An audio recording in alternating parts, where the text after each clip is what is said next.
let's begin this podcast with a little game of how much is too much. Okay. 2 cigars in one day. What are the choices? Okay. Not too much. As Cammie is opening her second cigar of the day. 2 bubble teas in one day. Not too much. Do I have a buzzer? I feel like this game's rigged. Cammie also had 2 bubble teas today. You're listening to the Fight for Together podcast. All right, well, at least I'm giving you a small cigar for your second. It's a good life. Some people just don't know when to say no. Okay, while you're cutting the cigar, I'm going to pour this raspberry beer, which I think I opened for this podcast 3 weeks ago, and then I just found it in the bottom of the fridge. And Cammie doesn't want to drink it because... Oh, I'll try it. But it's probably lost its fizz. Well, duh. It's lost its fizz, but... Cammie is a bit of a beer snob now. I'm not drinking 3-week-old beer. All right, I'm trying it. It's probably... Oh, it's perfect. Oh. Love that. Yeah, that's fine. Good to go. Cammie was going to throw it away. Okay, well, welcome back to episode 33 of the Fight for Together podcast. Oh, you know what I got for you guys this time? You know how I said I was trying to get better at having an introduction or whatever, which, by the way, we totally forgot to do ever, like for the last 5 episodes. But I'm Ben. Need to come we turned it into a giant joke. That's where we messed up because we said, "Oh, I'm the host" and all that, but we didn't really even say.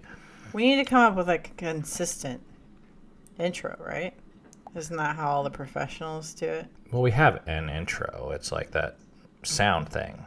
Oh. But this is something that would talking. like help the new people like know what the hell they're getting into, because I'm sure people find us and they're like, "What are these people?" Is this?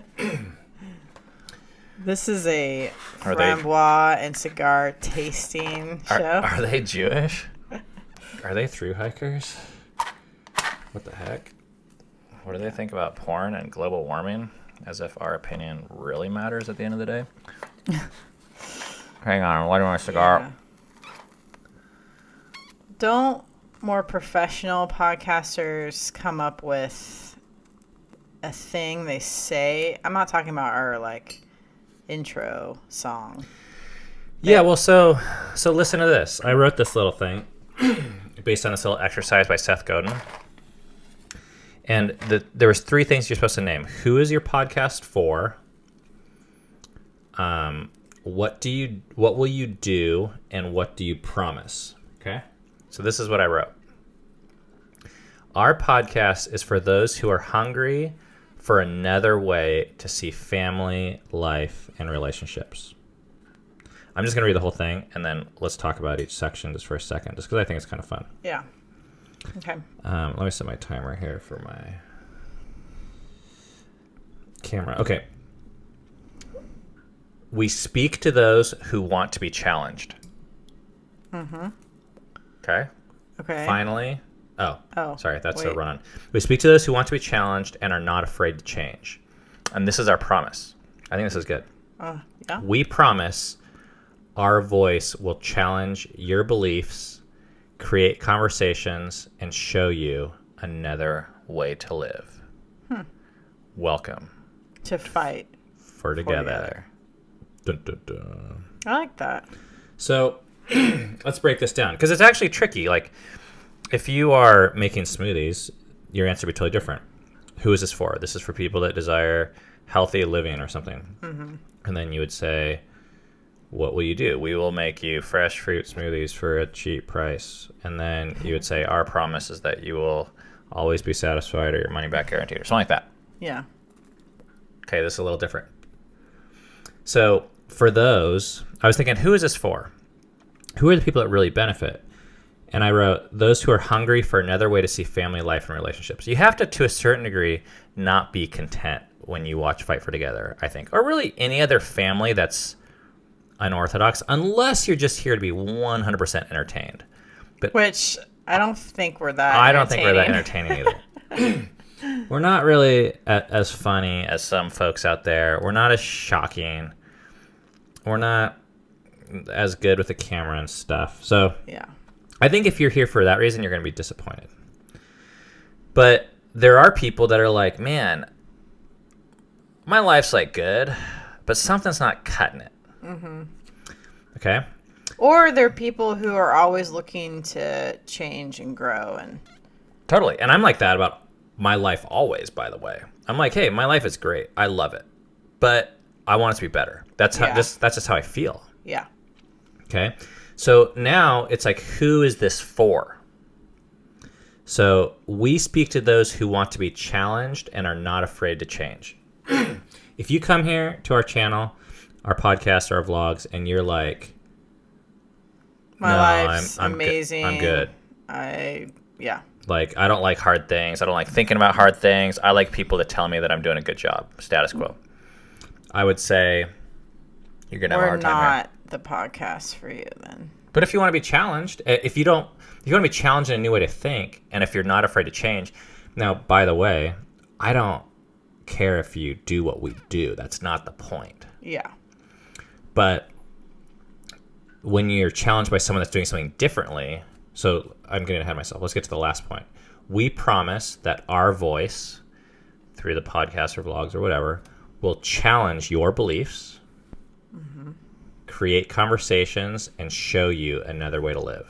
That's a pretty bold promise. But I think the reason how I came up with this is what I've heard from people already about our stuff. Yeah. Is that people walk away with their beliefs being challenged. And once again, I'm not saying our beliefs are right and yours are wrong. That's not the point. Or I love that I hope it creates conversations. People are like, man, what did you think about that? It's not necessarily that your beliefs change, but I think for me, it's important for my beliefs to be, for me to actually ask, why do I believe this? Instead of just blindly believing something. Yeah, so your beliefs will be challenged. So even if you walk away believing what you already believe more so, Yeah. great. Yeah. But the point is, you're not just going to be walked away and numbed from entertainment from our channel. And the last thing is, and show you another way to live. Mm-hmm. We've been told by a lot of people that we're unique. We get that. And if you watch our channel, you'll probably see a way that we do things differently than you. And that comes with a whole nother set of things, like, I don't know. I think it takes courage for people to watch a family seriously and honestly that's different from them. Yeah. Because it's so much easier to ignore that or to mock that or make fun of that. And I don't think we can really be mocked or made fun of by people that take us seriously, because we're not willy-nilly about stuff. I'm looking at this picture, Ben's backdrop, and it's me overlooking the ass. main mountains. I'm skinny as all get out, first of all. But no, what struck me was, oh man, I want to do that again. Like, not necessarily the AT, but... Bubble tea or cigars? No. Oh. Like, go on a through hike. Yeah. It looks amazing. We make it look amazing. Don't we all? Okay, so what do you guys think about that? I want to hear your response, like maybe on YouTube or something. Yeah. Is that a good fit? But that's not our topic for the day. That was just our intro. Okay, our topic for the day. So would we read this every single time? I don't know. I just made it for our website. And I just made it because I thought it was a fun exercise, because Seth Godin just proposed those questions for you to answer those. Like, that's the marketing 1, 2, 3, I guess, is who are you for? What do you do? And what's your promise? Yeah. So I had fun answering that. Yeah. I think you did a good job. Thank you. Do you mind if I give myself a little... Go right ahead. Okay, I was going to do it anyways. So our topic for today. Okay, so we made a vlog a while back about these Reddit comments that we got while we were on the AT. So, forgive me if you've heard this one.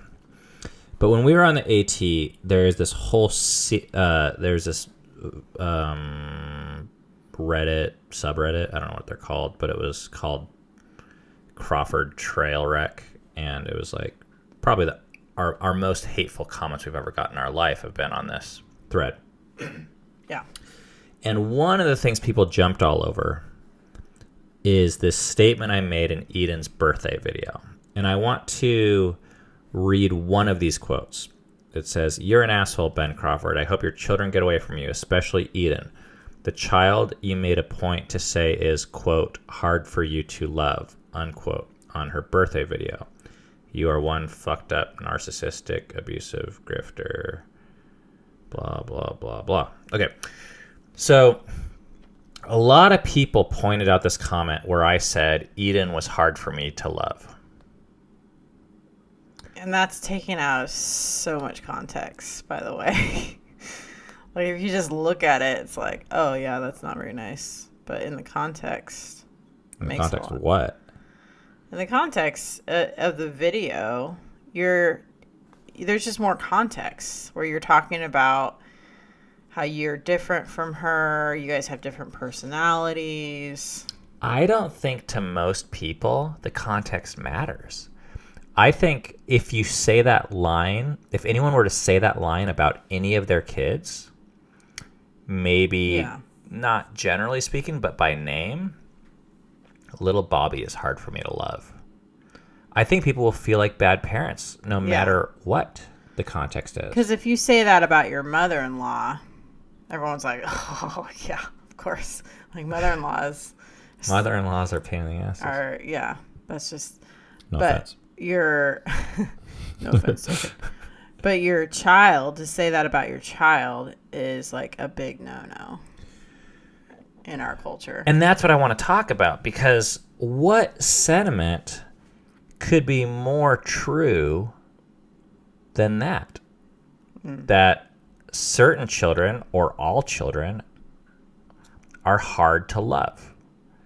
And if you guys have been around our life or our podcasts, you know, especially from our podcast about children being a gift versus a project, that we believe children are intrinsically good. To even call them a gift assumes that they're a good thing.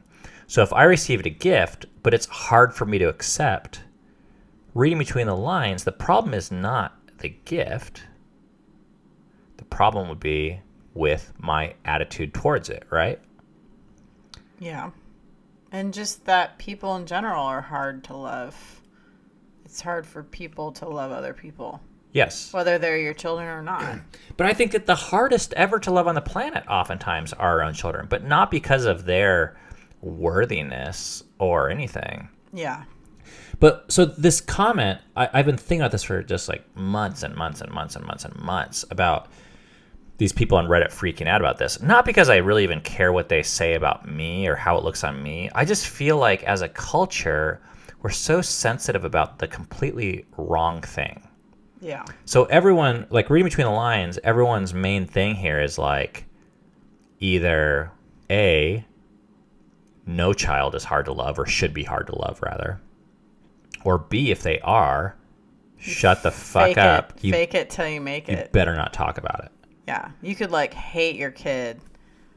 But as long as you it's say... okay, but as long as you don't say it and don't admit it to yourself, which therefore you don't ever deal with it. You don't ever change your attitude. Right.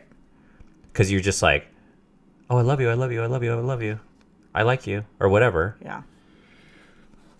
And I think that's really, really a destructive stance to take as a society or as individuals.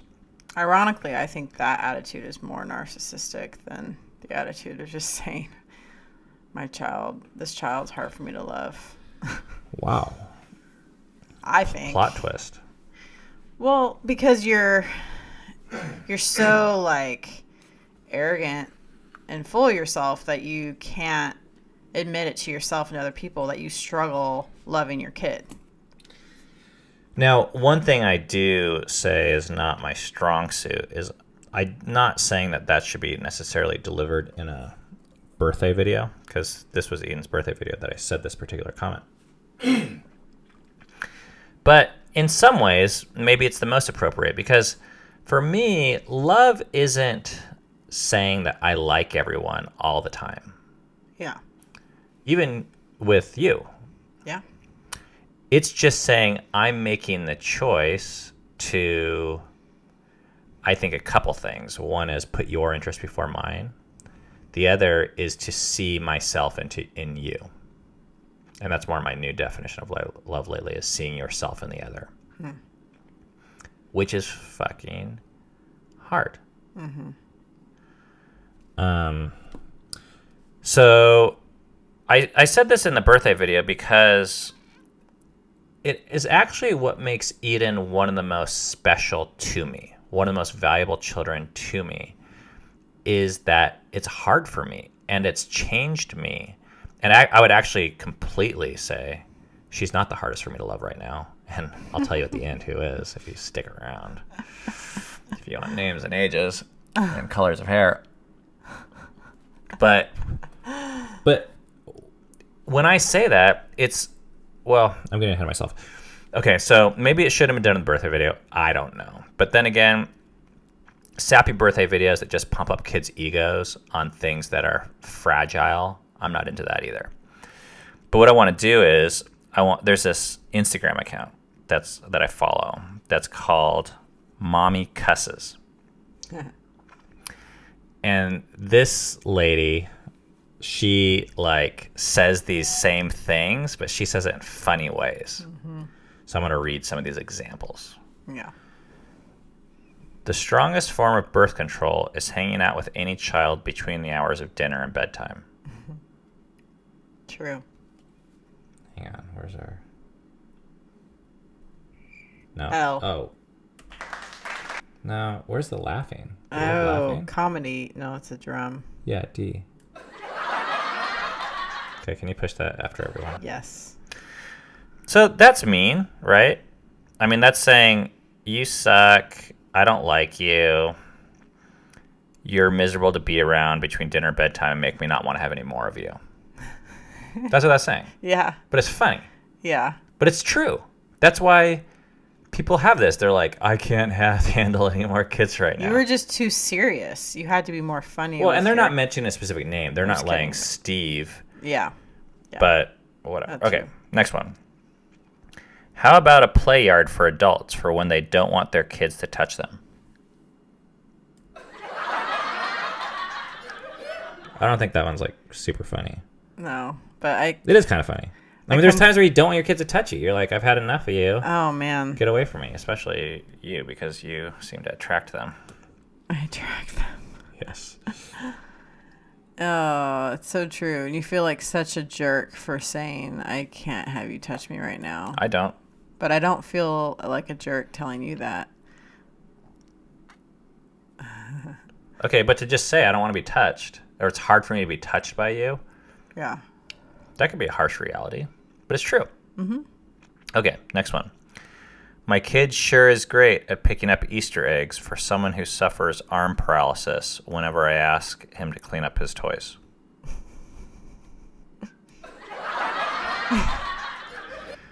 So this one's basically saying, you suck at doing the things I want you to do, and you only do what you want when it's convenient for you. Like you're a selfish bastard. Yeah. Which I'm sure that's what parent doesn't legitimately feel that all the time. Yeah. That like just happened today with Rainier. Totally. Hey, let's not mention names. Oh, Cammy. Just kidding. Okay. But I love him. Okay. Next one. I'll stop swearing in front of my kids as soon as they stop fighting and acting like assholes. So never. The answer is never. I'll stop swearing in front of my kids as soon as they stop fighting and acting like assholes. So, once again, true? Yeah. Yes. Kids act like assholes. And, Funny? Yeah. Well, and that one's a little more cutting edge because a lot of people think you shouldn't swear in front of your kids. I think that's a joke. Is it? Oh, Yeah. well. I mean, all these are jokes, but they all have truth in them. I know, yeah.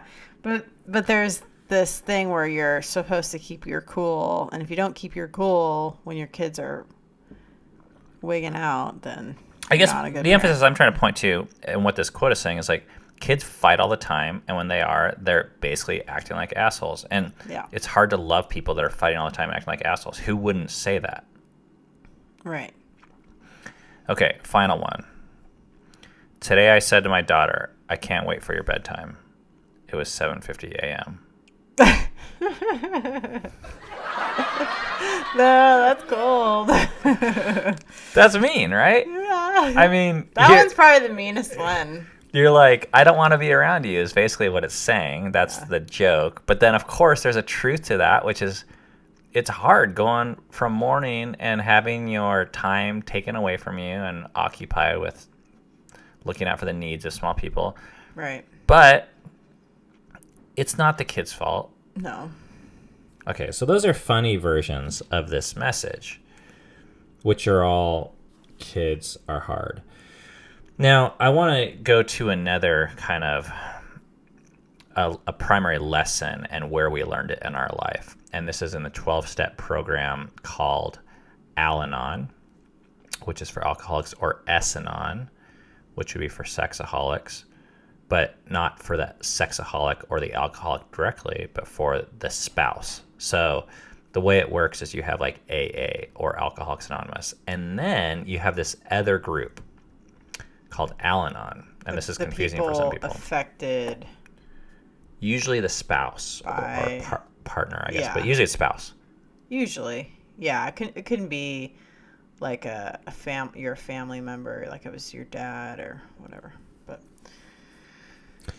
So what I've only been to one of these meetings, but I've heard of a lot of them. So you'll have to speak more from personal experience. okay. And the one we went to together. But what is so fascinating to me about these meetings? So you have these meetings. Let's talk about the sexaholic spouses, okay? They go to an S-Anon meeting. You would think these people who are in this room together, whose spouses are all, by their definition, practicing this destructive behavior, you'd think the most natural thing to talk about when you get in this room is to all sit around and bitch about what a pain in the ass your spouse is and how destructive they are. Mm-hmm. Right? That's the one thing you have in common. Wrong. Mm-hmm. That's not what they talk about. Yeah. You don't talk about people outside of the room. You talk about yourself. And what is so fascinating about this is when you talk about yourself, you find that you have a lot more in common with the people around you who are all married to or participating with, we'll just call them addicts or perpetrators or whatever. I'm using those terms lightly, but those are the labels that we might say. And that instead of bitching about other people, which is a lot more easy and fun to do, that's actually a way of giving the power over of your emotional well-being to whoever it is you're talking about. Because you're saying basically, I can't have a good life until so-and-so changes their behavior. Mm-hmm. Well, that sounds like really obvious and nice, but it's actually really disempowering and pretty depressing. Yeah, definitely.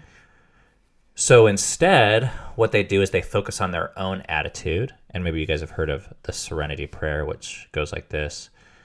God, grant me the serenity to accept the things I cannot change, the courage to change the things I can, and the wisdom to know the difference. And what is considered almost anything that you cannot change is really anyone else, including your spouse or your children, in our case. I think it helps take away the illusion, because I think it's really easy, especially just in your own mind, to have this illusion that you can change other people. Yeah. I mean, I don't think we say that, but if you look at the way we spend our time, And this used to drive me fucking bananas, is when we went to like Bible study things or like community group things, and they would have like prayer requests. Everyone would always ask for prayer for like their neighbor, for someone else, or their aunt. And in one sense, you might hear that. You might be like, "Oh, wow, those people are so giving." Yeah, just to think of others. So thoughtful. But when you see it enough, you know that that pattern isn't actually just generosity. It's actually almost like dodging having to deal with yourself. Yeah, it's like at some point. Deflection. Yeah. And it's so much easier to say, "Oh, let's pray for my neighbor that no one knows or cares about," instead of for the fact that I, can't get my damn book written, or I spent 4 hours on video games yesterday and don't know how to stop, or am in debt because I can't stop buying shit. For some reason, I don't know why, but for some reason, it's like we're wired to take the easier route, and the easier route is always thinking of the other person instead of thinking of yourself. Thinking of yourself in that way is like painful, it's hard, and it's like counterintuitive for some reason. But being in these groups for long enough for me, it just really hammered this in my head. Like anytime, I'll just catch myself just thinking of, I don't know, our neighbor, and I'm just thinking about like her and how I don't like this and I don't like that about her. And then I'm just like, I'm spending all this energy on it. And it's not going to do anything. But instead, I should be spending energy on myself, but that's actually really hard to do. And it's not even something that I usually think of a lot of times. And if you don't spend energy on yourself, like what you say, if you're thinking about your neighbor, what tends to happen in my experience is I go from hating one person or getting obsessed with thinking of how someone is screwing me over or sucks to another person, to another person, to another person. Mm-hmm. It could be a boss this week. It could be my mother-in-law next week. It could be my wife, for this hour on this day. Everyone's doing it wrong. And that is how you go through your entire life. It's moving from one person to the other and how everyone else sucks, basically. And the thing that is the worst about that, in my opinion, is that, like you said, there's no personal growth. You're always going to find like the new TV channel, basically. It's like a hamster wheel where it just never, as long as you're not thinking about yourself, it's never going to stop spinning. The hamster's continually going to be. Whereas if I like 10 years ago, let's say my boss is frustrating me and I start talking to me, I'm like, man, I don't really like my boss and I don't know why, but I want to look at myself and see why I don't like this person so much and consider changing my attitude so that I can at least be around him and not hate him. And assuming he's not changing at all. Right. How might I look at the world differently? And if I can make any switches inside my brain or my mind, that's going to carry over to how I see my mother-in-law and how I see my wife and how I see my kids. Because if I'm able to be at peace with my boss, I'm more likely to be at peace with my wife. And I'm more likely to be at peace with my 17-year-old and my 3-year-old. But only when I start addressing myself as the possible problem or solution. And I don't even like calling it a problem because I don't think it's a moral issue in that way. Yeah. Well, and I think I don't know. I think it's okay to not like someone, but where I find myself getting trapped is I start thinking why I don't like them. And then I just start like going down the list of it's this and that and this drives me crazy and blah, blah, blah. Which could be true, by the way. Can we just say that? Yeah. Like if you're like, I don't like my boss because they're a dick, you might actually be right. And you can actually admit it, and you can say all those things, but I think at some point I have to let it go. Because if I don't let it go, it's going to own me. Because it's not something you can control or you have any power over anyways. That's the power of the Serenity Prayer, is just acknowledging I actually can't change this person anyways. Yeah. So to bitch about them actually puts you in this kind of like loop where you're obsessing over something you have no control over. Yeah. It's like saying, it sucks that the day is only 24 hours. Yeah. Every day you wake up and you say that. Okay, you can say that. And but you're never going to change it. yeah. Because, I mean, I have a few people in my life that I am doing this with, and it's totally robbing me of my serenity. And I don't really know. I mean, I kind of know what to do, but I also am just like kind of feel stuck too, where it's just like, Me? no. Oh, good. But yeah, I think for me it's like been helpful to just I don't know, I have a hard time admitting like I don't like someone. I know for some people that's like easy, but for me it's not. So then, but once I admit it, then it's like, okay, now what are you going to do with it? And that's where I'm kind of at right now, where it's like, well, what do I do with this? Like, I find my thoughts like constantly going to that person in a negative way. And I don't know. So can I pose a solution? Yeah. What I've noticed is that if I'm like, let's take you and me. Yeah. I get in these modes where I'm like, Cammy sucks today. Yeah. Nice. This is marriage people like a lot, and it used to be actually a lot worse, but everything you're doing is just kind of pissing me off. And a lot of times I'm right. The thing that you're doing is actually kind of inefficient or costly for us or lame, or maybe you're being lazy. I don't know, but there's a truth there. But when I'm obsessed with your behaviors in a negative way, I've learned that it comes at the cost of me being able to see the positive things that are a part of you, which I think are actually much more important and more beneficial for me to focus on. So it's not turning a blind eye to the negativity, but if I obsess over the negativity, I mean, I learned this once when I think I was 7. He brought me this story that he had written or something. It was a sentence or a card, or I forget what it was. He brought me this thing, and I looked at it, and you know what I saw? The first thing I saw was that there was a word misspelled.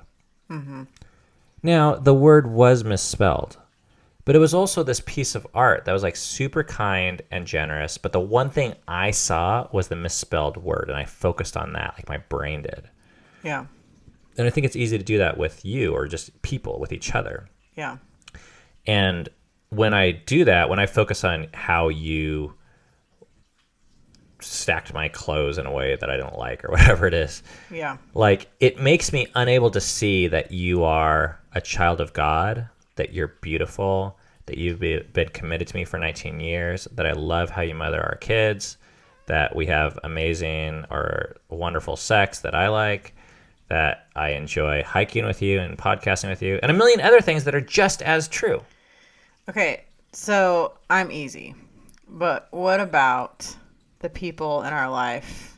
We all have them, where it's like, okay, think of 5 positive things about this person. You got to and use it's your like, imagination more. It's like this. It's like, where the fuck is the I cricket? think it's here. Oh. Yeah.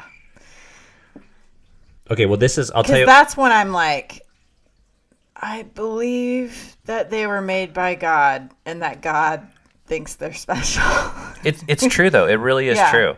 And I mean, that's like it. I mean, this is the enough, people that though. we hate. This is really like homeless people, you know, to use a generalization of people that are outcast by society.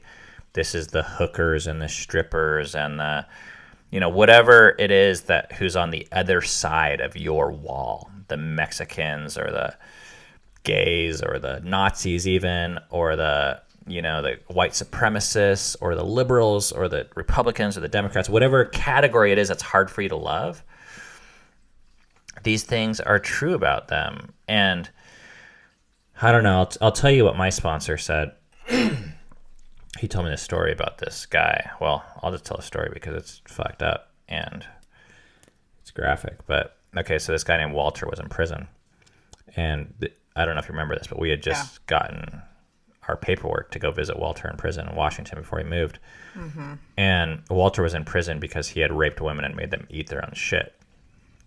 And that sounds like terrible, of course, right? I mean, it's like the worst thing. And you can't really think of anything like Walter sounds like.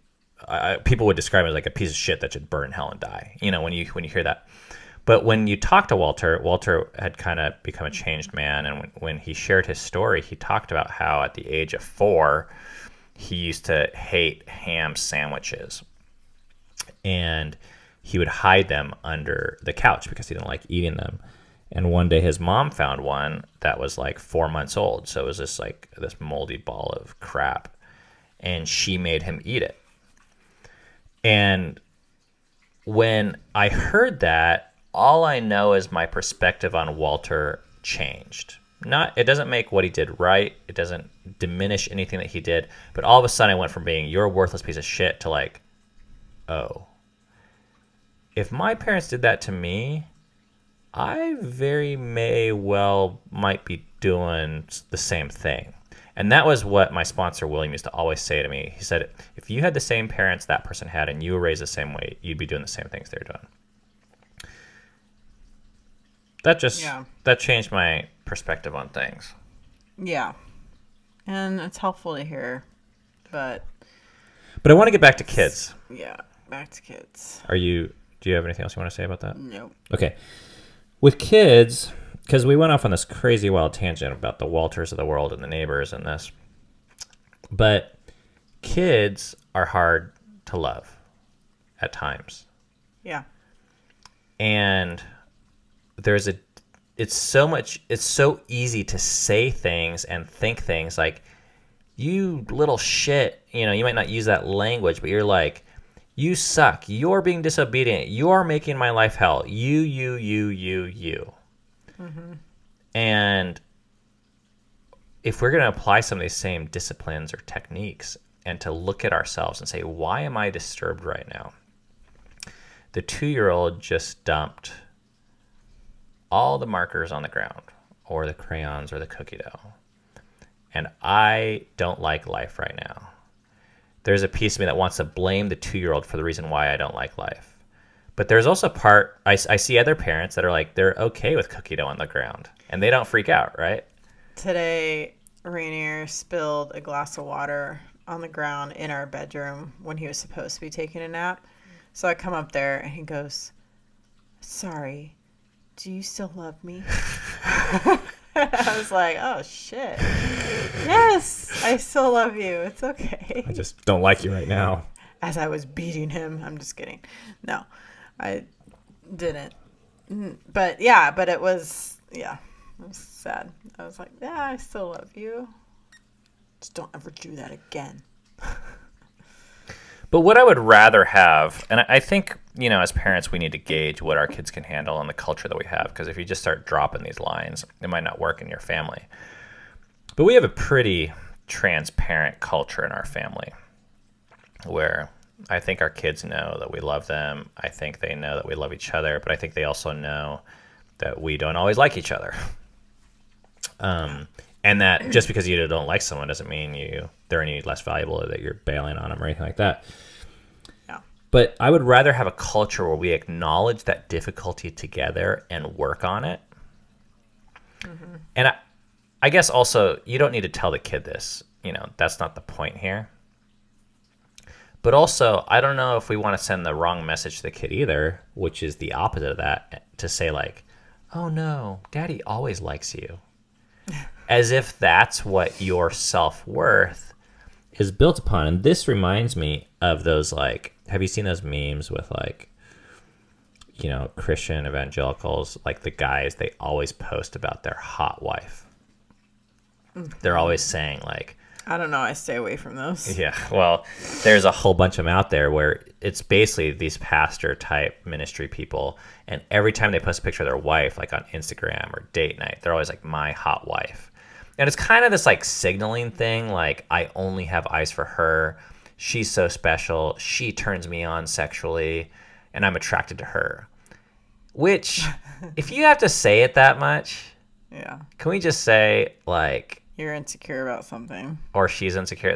There's like, yeah, there's a reason why you say that much. Mm-hmm. That's like basic psychology.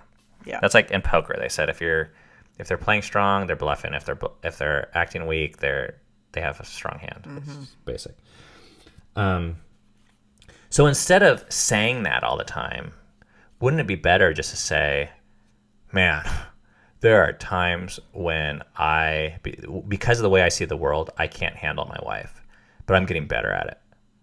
And next year, I want to be able to accept more of who she is and who God made her to be. I mean, that's my theology, but who, the humanity and the dignity and the deity inside of her more than I do now. But right now, it's hard for me at times.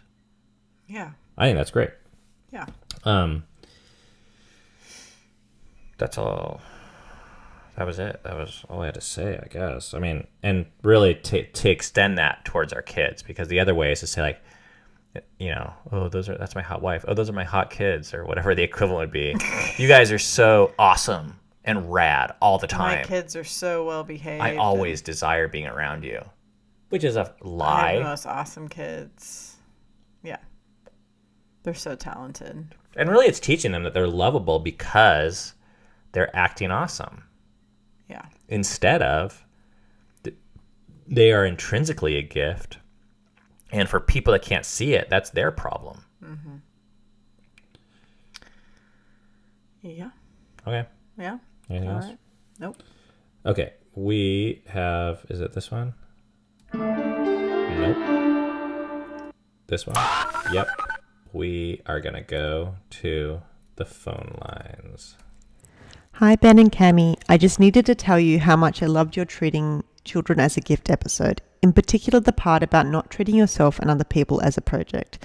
This is something I've just always done from a young age, and I've just pushed myself, and I don't even think it's come from my parents. I've talked about it with my therapist, and I think it's just part of my personality. Often I get burnout and episodes of anxiety, and I get stuck between relaxing and being productive. Like I can either be having loads of fun or working, and I can't navigate the middle ground. These are the times when I long for hiking and camping. And in that environment, I find it easiest to give myself what I call permission to exist. When nothing is expected of me, time is irrelevant, and the only relevant thing is that I am alive right now, and that is enough. I am working on weaving these moments into my day-to-day life. I also find that I can be hard on others because I'm hard on myself, and it's not fair to impose these standards on other people. So I'm working on that. Which links into that Black Sheep episode and your last episode about labels, and this documentary I recently watched on Netflix called Behind the Curve, which is about flat earthers, and I think you'd really like it. Not because it's necessarily about this group of people with such an out there belief, but how it touches on, as a community, when we look down on people such as them, we fail them and we lose their potential. We're all human. We are all navigating this world in this context together for the first time. Thank you for these wonderful episodes. I'm really loving them all. Keep up the great work. Wow. That's Jamie, right? Jamie, our bisexual Yeah. Australian gamer. Oh, wow. Those are some really powerful words. Yeah. Yeah, what do you think of that? Yeah, well, it's just making fun of people for whatever reason, or mocking them or putting people down. I mean, I know everyone does it, but what that does, I think she said it, where it actually, I don't know, she said these words and I don't remember them, but just what it does to them, and then what it even does to us as humans, is it doesn't allow us to exist. And I loved how she said, like, we're all doing this for the first time. Like, we all exist in this world. I think she titled this message Permission to Exist, and what was fascinating to me was when she talks about herself, that she's just giving herself permission to just exist, and she finds more peace in the woods. And I can relate to that, because I think oftentimes I feel like my permission to exist is contingent upon me succeeding at, let's just say for me right now, I'm writing a book, at finishing my book on time, which A, is not going to happen. And B is just that project mindset. I'm viewing myself as a project that is incomplete, and I can receive love and satisfaction when I am complete, which will never happen, but always appears to be just out of reach. Your existence is tied to something that you need to do. Yeah, our sense of value. Wow. Yeah. Thanks for that message. Hi, this is Day, and I'm from Maryland. And I noticed when you were talking about your heroes, one of the people you listed was Martin Luther King. And I also found your sort of unorthodox approach to tithing really interesting. And I was just wondering, I guess, what you feel your obligations are towards wider society in terms of maybe charitable giving or activism. I know that raising kids is a huge contribution of its own kind. But I think modeling that for them one way or another seems also really important. Yeah, so I was just wondering where that falls into things. And I also recognize that raising kids is like a sort of limited season, and it may not reflect the way you would be engaged in those other things in the rest of your life. So, super interested to hear. Thanks. Thanks, Shay. Did she talk about our unique perspective on tithing? Yeah. I don't know what she's exactly referring to, except for my current perspective on tithing is that you should send your money to us for our chair fund, which has been stalled out at $99 since last week. So we're sitting on these rock-ass hard chairs still. That's just a plug for that. But yeah, okay, so I'm gonna answer that. Yeah. No, we don't feel an obligation to broader society, and we're not teaching our children that they have an obligation to broader society. Next question. Just kidding. Okay, I'm leaving you hanging. But that's actually true. I don't feel that. I don't think. And a lot of people, when they hear that, they might get frustrated or pissed off, and they'll be like, oh, you don't care about anyone. But it's actually... There's so much in these semantics, and I don't know whether this is just me being weird or whether I'm actually really onto something. It could be both. But, I don't feel like we owe anyone anything, and I don't feel like my best work will be done in paying someone back. I just don't believe that system of cosmic debt. It's funny because that ties into even Jamie's permission to exist, as if you need to be active in this area in order to say I have a place in the world. Yeah, we're not trying to save the fucking planet. We're not trying to turn people into Christians. We're not trying to fix our kids or fix you or convert you to recycling or any belief system. I actually think the best gift we can give to anyone is just to see them, to see humans, to see them as a gift. And that goes back to our definition of love that I was talking about earlier, like to be able to see ourselves in them. And I think when we do that, all sorts of amazing things happen. I was really inspired by this Tim Keller quote, who was a pastor in New York City. And it said he was talking about Christians, I think, but there's two kinds of people in the world. There's lovers and there's workers. And he said lovers will always get more work done. And I don't know, this is a really big deal to me because I feel like people walk around like, it's almost, once again, like what Jamie said, almost like we're viewing ourselves as projects, like we're here to fix people.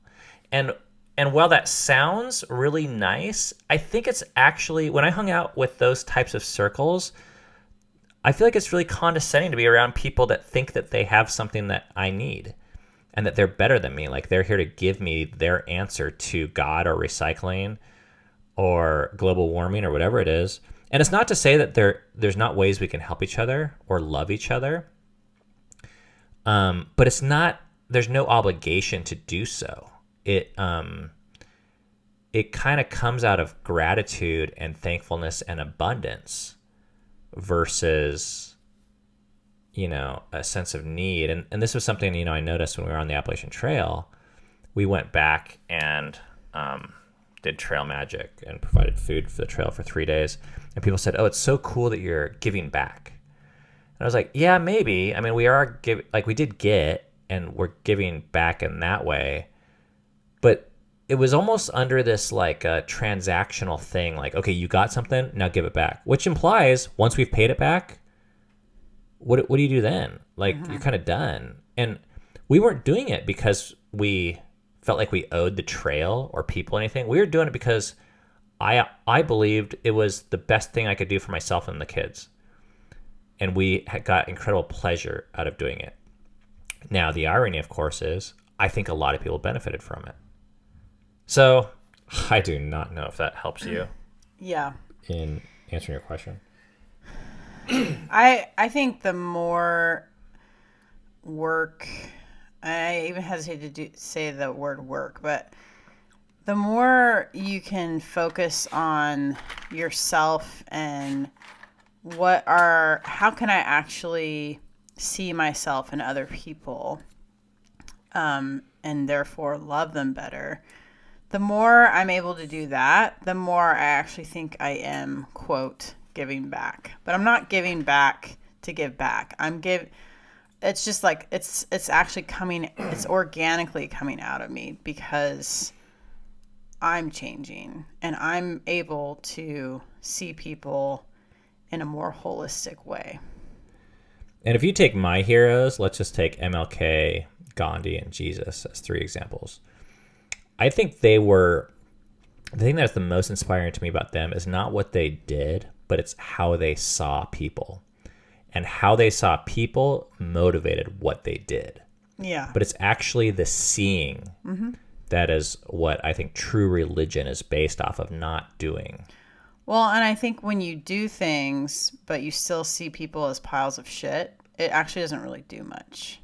But when you see people as amazing gifts, then whatever you do at that point for them is actually going to be transformative, I believe. At least for you. At least for me, yeah. Wow. Okay, last question. Hi, Cami and Ben. I just first want to thank you for your podcast. It is very inspirational and has led to a lot of good discussions in our family. My question for you guys is there any habits that you and Cami do that you feel like you encourage your kids not to do now or when they're older? I think it's a lot of times hard as parents to demonstrate to our kids what we want for them, if that makes sense. So that's my question. Thank you again for your blogs and podcasts. Bye. You are welcome. What was the last question she said? She said sometimes it's hard to... Like, I don't think she used the word model, but just show your kids what you want for them. I don't know. I can't think of anything that we don't want our kids to... That we're doing now? Is that what she's asking? I mean, I personally think I would prefer if they didn't smoke 2 cigars in one day or drink 2 bubble teas, because I think that's excessive and sinful, honestly.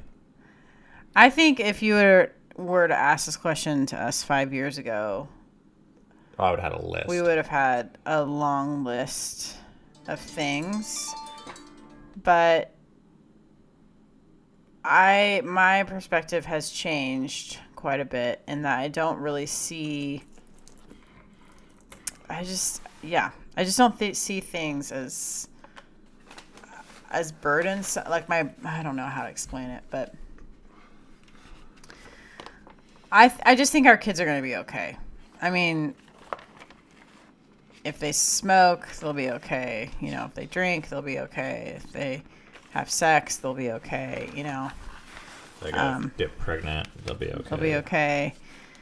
And I'm sure, you know, as our kids get older, not that certain things aren't going to be hard for me. But as I look at their lives, their future lives, I'm not like, oh, yeah, make sure you don't do this and don't do that either.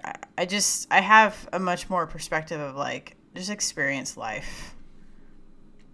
And yeah, I don't really see like all these restrictions anymore. Now, if they come to me and ask me like if I have an opinion on some action, I'll for sure tell them my experience and story about what I've learned. Mm-hmm. But I also believe in a way there's no shortcuts, and sometimes you have to learn by doing. So to expect our kids to always take shortcuts or trust us, like, I don't think that's a realistic human experience. Mm-hmm. Yeah. Yep. That's all we got for you folks. Under an hour today. Nice. Whiz bang. Because we are focusing on those who are hungry for another way to see family life and relationships. We speak to those who want to be challenged or not afraid of change. We promise our voice will challenge your beliefs, create conversations, and show you another way to live. Did we do it today? We'll have to tell us. Yeah, we can't answer that. You have to tell us. Vote with your dollars, people. Speaking of, I was prompted last week to remind you guys that we do have a Patreon, and we're very thankful to those that support us on Patreon. We have Venmo and PayPal for one-time donations if you're interested. Currently, our podcast is not monetized in any other way. We don't make any money for this. We're just doing it because we feel like we owe the world one. We're doing it because we feel obligated. I mean, really, if you want to talk about it, though, that is like, we're doing that. Whatever that is. I actually thought of that, but I didn't say it. We're not doing it for that reason. No.